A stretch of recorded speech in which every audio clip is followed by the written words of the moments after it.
when it comes to making big things happen, like our big giant goals, there's one hurdle that we all have to get over, and it happens in our thinking. So, we're going to go over two shifts to build and maintain momentum on all of your big goals. Shift number one is pass fail thinking, and shift number two is bookends. If you've been caught up in like the start stop cycle of start a new thing and then you stop, start a new thing and then you stop, when it comes to losing weight, when it comes to launching your side gig, your business idea, your project at the house, or just being a better you, you're gonna want to stick around for the rest of this conversation. I am Jesse, your selfish servant, and my mission is to leave the construction industry better than I found it.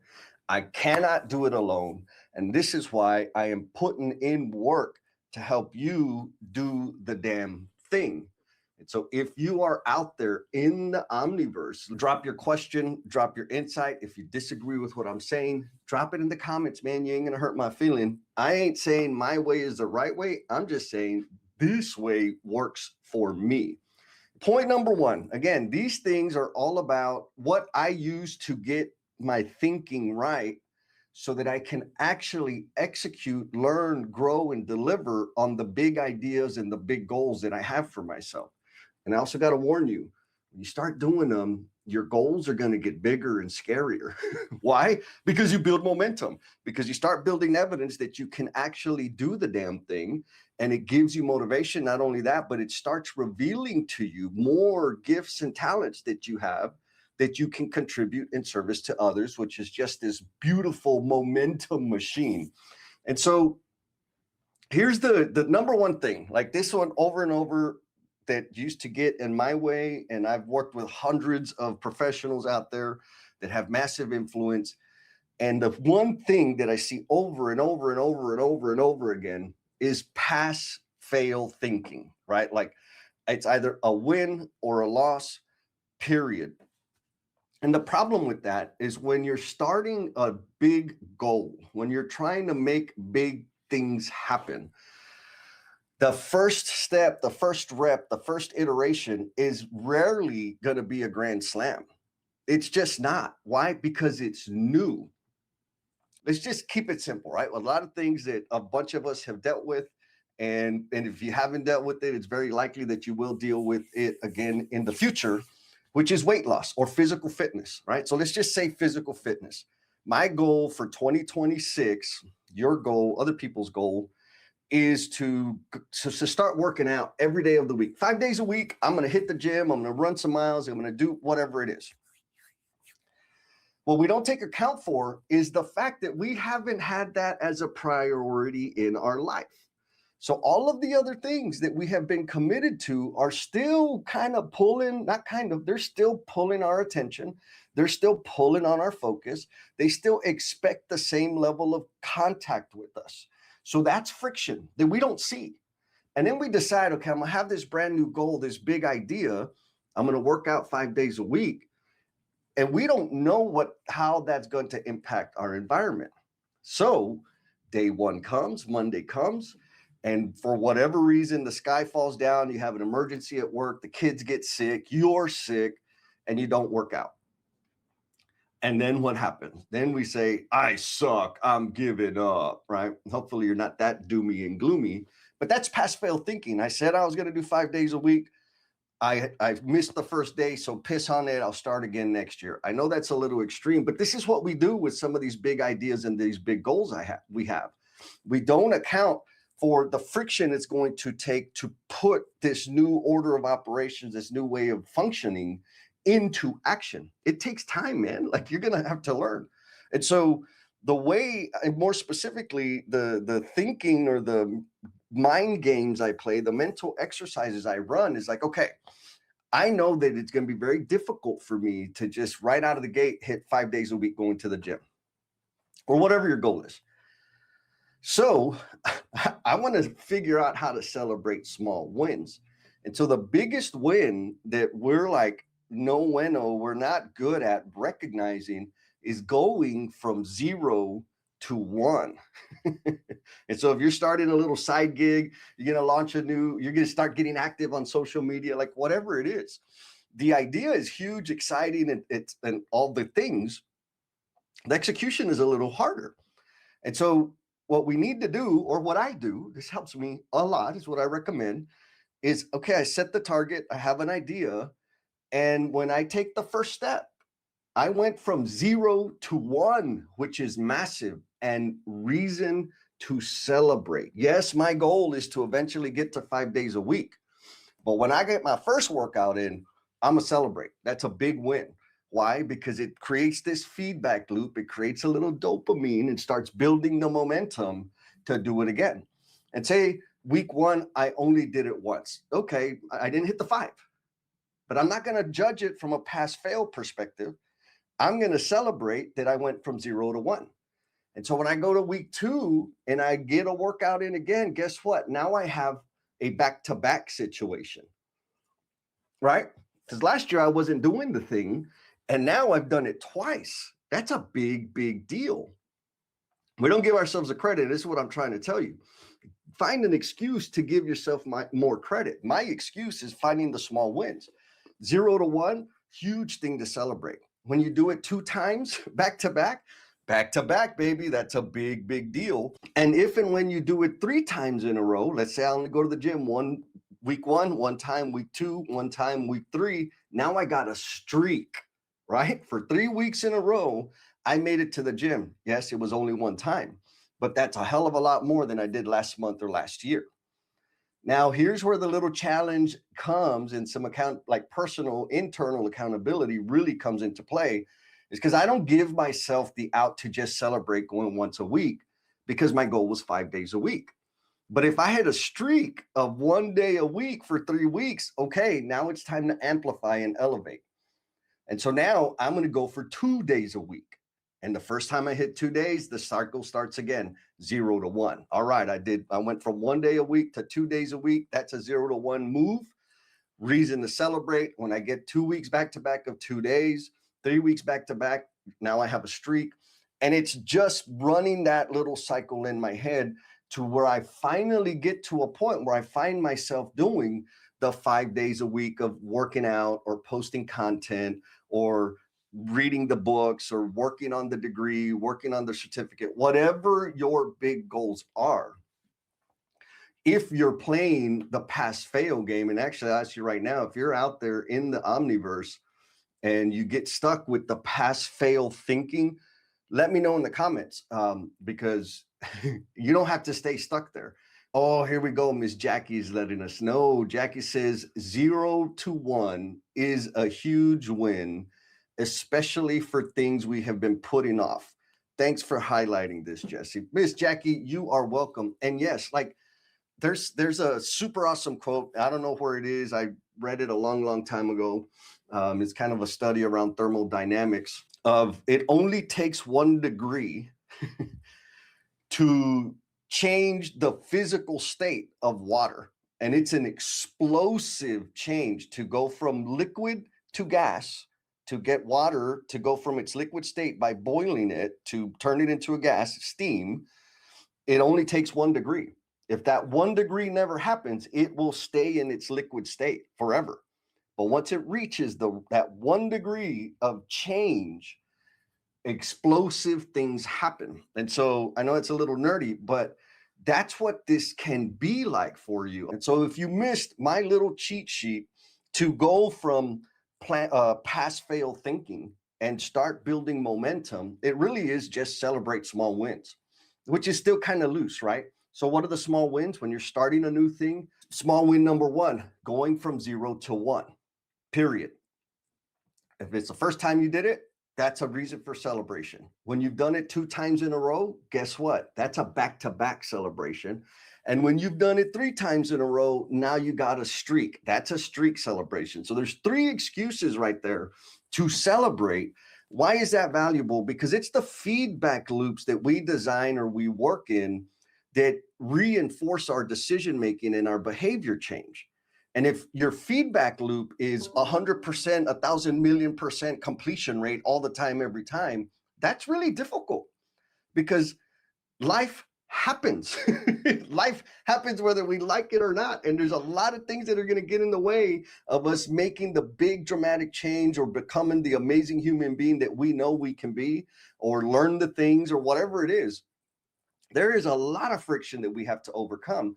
And so building the habit of celebrating the small wins is how to overcome the pass fail thinking.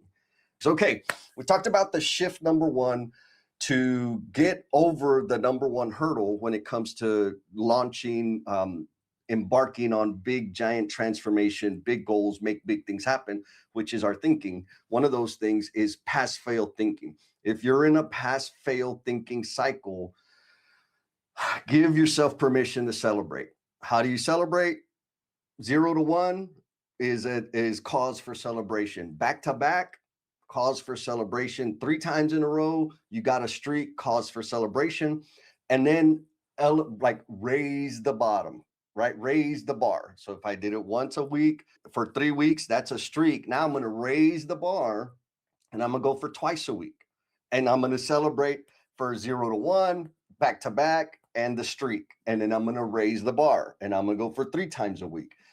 What you'll find is you don't have to go through every progression. Is all of a sudden you're going to go from 1 to 2 to 4 to 5. Like you'll make bigger leaps because the thinking, like the games, the mental exercise that we're doing, or the thinking exercise that we're doing, starts kind of changing, connecting these super cool neurons. And we already understand, like, okay, I got something to celebrate. I'm getting closer. And then when you're on the track, then it's like, all right, let's just keep on trucking. So number one is shift away from pass fail thinking. If you're in a pass fail thinking, be kind to yourself, give yourself grace, and find a reason to celebrate. So that's item number one. We're going to get into item number two, or shift number two, which is bookends. I couldn't come up with a different word or frame, and this is just how I think about it.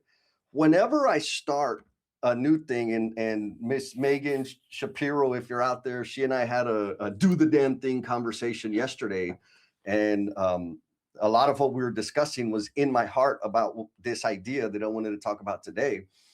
And so, like, the question is this, like, okay, when I'm going to start a new thing, a perfect example, I want to do a triathlon. My goal, I want to do an Ironman, a full Ironman triathlon.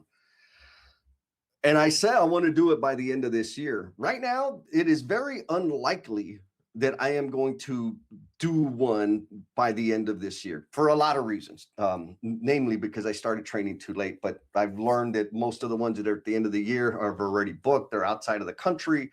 There's a lot of things. But my bookends for this Ironman thing are 3 years. And so when I'm starting a big idea, a big goal, when I decided to launch the Learnings and Missteps podcast, I knew out of the gate that there was going to be a whole lot of crap to learn, like stuff that I knew I had to learn, right? In terms of the little bit of research I did of listening to different people and how to start a podcast and all that crap. Like there were things that I knew I had to learn.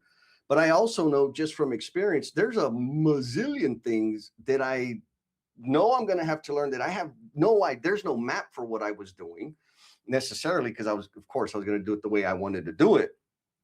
And so instead of setting these pass fail goals or targets, meaning I'm going to do it, and if I don't get 5,000 downloads by week 2 or month 3 or month 4, then I'm going to quit. I use bookends. And by bookends, I mean, what's the time horizon, right? Because I know from my experience, anytime I start something new, I learn a massive amount of stuff.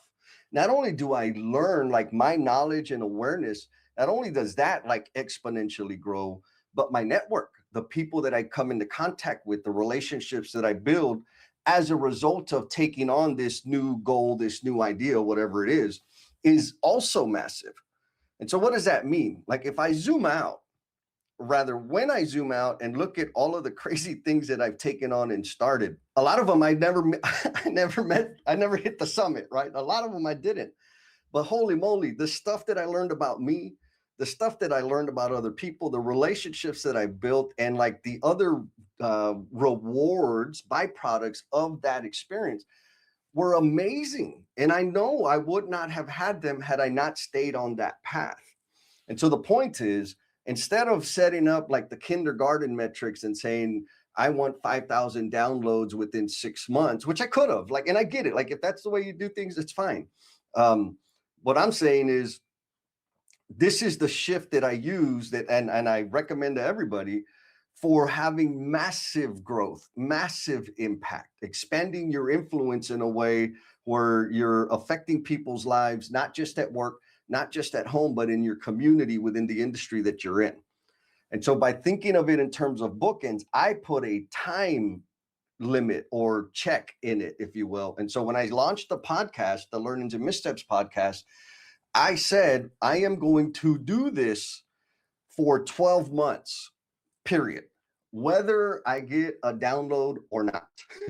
Because if I would have tied it to downloads, let me tell you, man, it'll humble you. It takes a lot of work for people to just know that you have a stupid podcast. And so when I set that up, I said, I'm going to do this for a year. I'm going to post a podcast interview every other week for the rest of the year. And at the end of the year, I am going to check and assess, is this something I want to keep doing or not?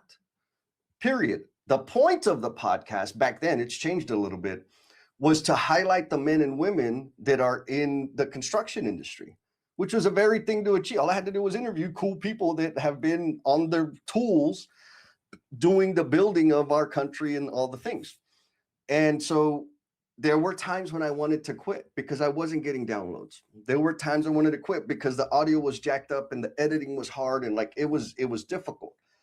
But again, the impact, every now and then I'd get a message, a review, a call about, hey man, I listened to so-and-so's episode and thanks for highlighting her or him because they're amazing. And we need more people and like young folks out there to know that we have this caliber of human being in our industry.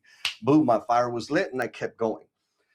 When I got to the 12-month mark, the bookend, right? The bookends is the start and the checkpoint. So when I got to the checkpoint, the last bookend, after a year, I evaluated and said, okay, there's a lot of things I can be doing with my time. Is this being impactful? Is this adding value? Am I learning and developing new skills? Am I getting better? Yes, yes, yes, yes. Okay, then I'm just going to keep going.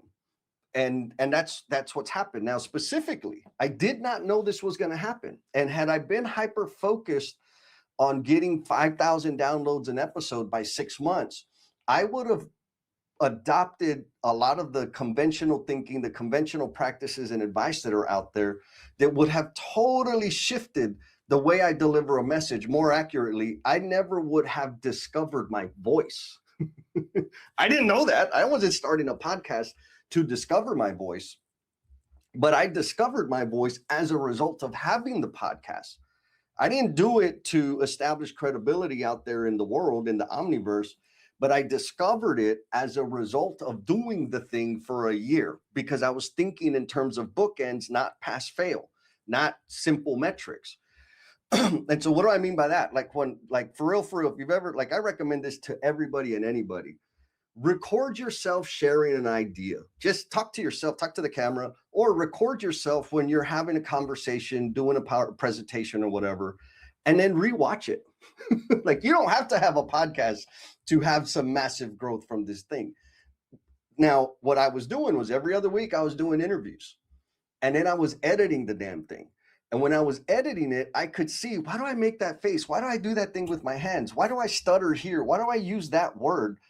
Why do I say it like that? That's not what I'm trying to say. I could say it a little clearer.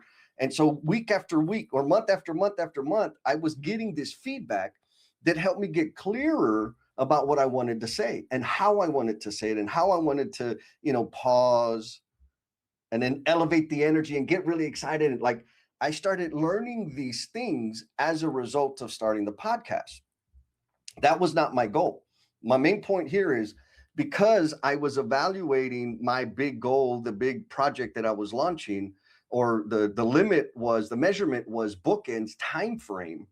I discovered these other peripheral, massively impactful benefits of doing the damn thing. The same thing with my book. I'm gonna tell you right now, writing a book, it's not that hard. It's a lot easier now with all the tools that are available.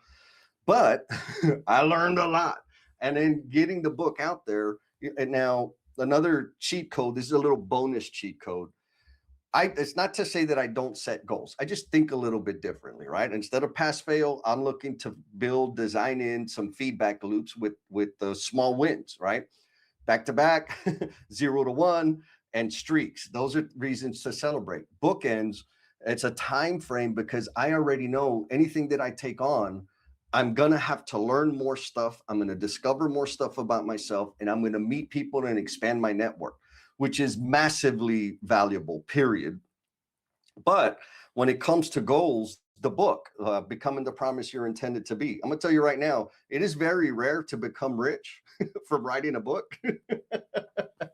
And there may be a formula. I ain't figured it out.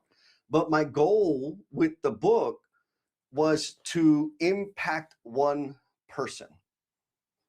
If my book impacted one person's life, it is a success in Jesse land.